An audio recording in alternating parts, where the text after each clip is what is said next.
are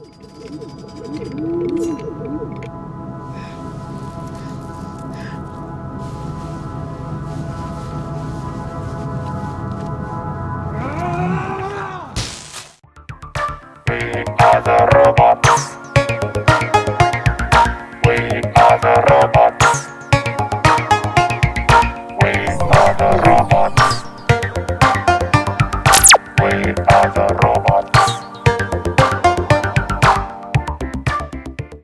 Hi and welcome to the Geek Legion of Doom, and we are going to be talking about the low-budget sci-fi movie Robot World, which was originally titled the tongue-twisting RECONNOITER.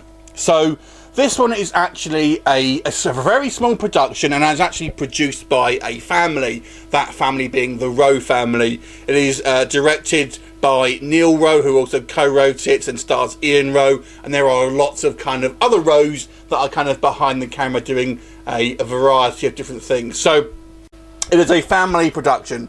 So what is this film about? This is basically a science fiction film involving an astronaut that is basically on an exploration mission to explore a new world, and he comes across a world that looks somewhat familiar, shall we say, that is inhabited by robots, basically, purely by robots, and he's kind of trying to find out kind of what the situation is and trying to really see if he can get back home. That is the abbreviated plot in a nutshell here. I don't really want to give too much away because what I will say about this film, and I'll start off the negatives, there isn't much plot here. So what there is, I kind of don't really want to give it away by telling you too much about it. So the criticisms I have of this film, not a lot happens. I would say there is literally half of this film is this one character wandering around in the woods. That is probably about 50% of the screen time. And I'm not kidding.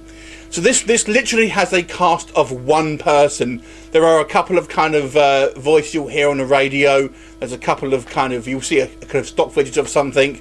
And there's a couple of people in that. But for the majority of the time, like 99% of the time, it is literally one person. And the other thing that will happen with that is, of course, there's not a lot of dialogue, because this guy really only kind of talks to himself, or maybe a couple of times on the radio. So there's very little dialogue, and there's a lot of time just literally wandering around.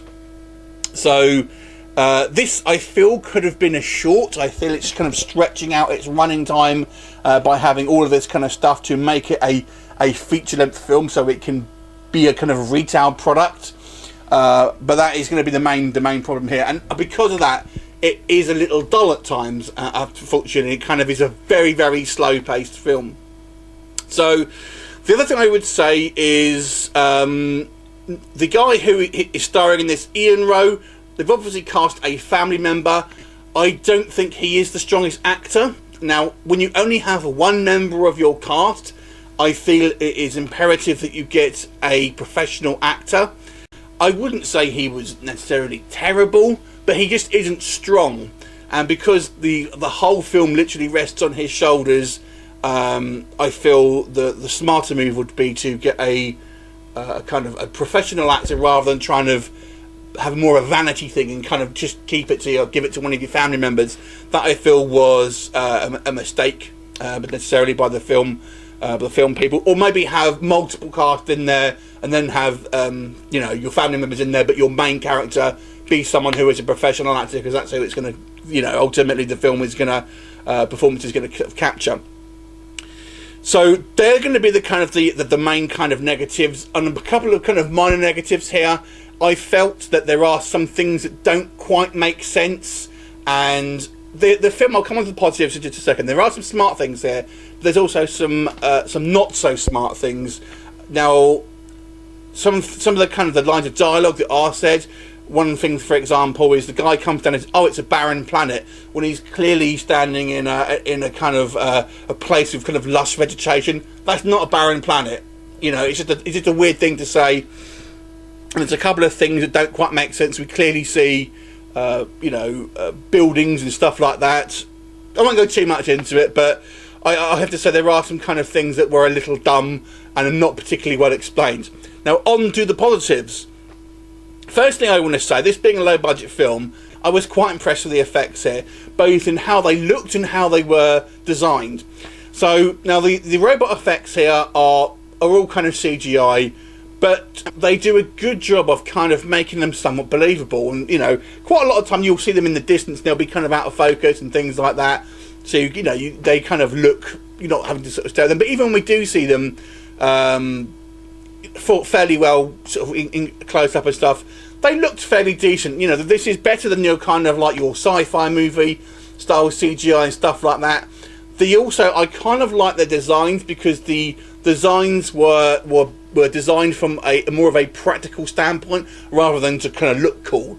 So like, kind of, I appreciated the designs of the robot were more functional and kind of more believable. And because of that, I would say the film does have a somewhat kind of realistic and gritty tone to it, because the robots look functional. They look like things that would possibly be, you know, scientifically possible and be functional in the real world, rather than kind of like, you know, badass kind of robots that might look cool, but you'd probably think, why are they designed like that? So I kind of like that. So there are some kind of the action sequences here, and again, they're on the low budget side, but they were kind of fairly well shot, I got to say. And when we do have action sequences, they do again seem kind of somewhat kind of realistic. And I will say that it does have some smart ideas to it. I especially like the beginning of the movie, where it's kind of explaining the setup. I won't kind of go into it, but I thought, that kind of like is a pretty good setup for a kind of plot. I kind of quite like the idea. I do think it thinks it's more intelligent than it actually is. The problem I feel is sometimes with filmmakers, they have an absolutely, you know, stellar idea about what the actual film is, and they know all the ins and outs of it. But when you're not involved in the film and you're kind of going in cold, so some things don't quite kind of ring true to you. You think, that doesn't quite make sense to me, because obviously you're not kind of like involved in the production, so you don't know it as intimately. So It's certainly not. I do not think this is good. If you want a kind of like a action sort of Terminator style film, this probably isn't going to be the movie for you. If you more wanted a kind of I don't want to say 2001, that kind of thing, but it's heading more along those kind of lines, to be honest with you. But it's obviously a kind of more of a B movie. That if I had to kind of give some comparisons here, I would say this film is pretty much a mash-up between Battlestar Galactica, the newer series, Planet of the Apes, the kind of the two main ones, with some sprinkles of Terminator and A Boy and His Dog. Now, there's a reason I say A Boy and His Dog, and you understand when you see the film. Overall, I felt this was some good ideas here and some things that are well executed, but looking at it as a film as a whole, I do feel it was on the weaker side. I think the storytelling elements need to be improved, and I would perhaps maybe invest in some either more actors or, you know, professional actors, basically. So I will give this movie a 4 out of 10. Have you seen it? What did you think of it? Leave me a comment, and I'll look forward to seeing you next time. Bye for now.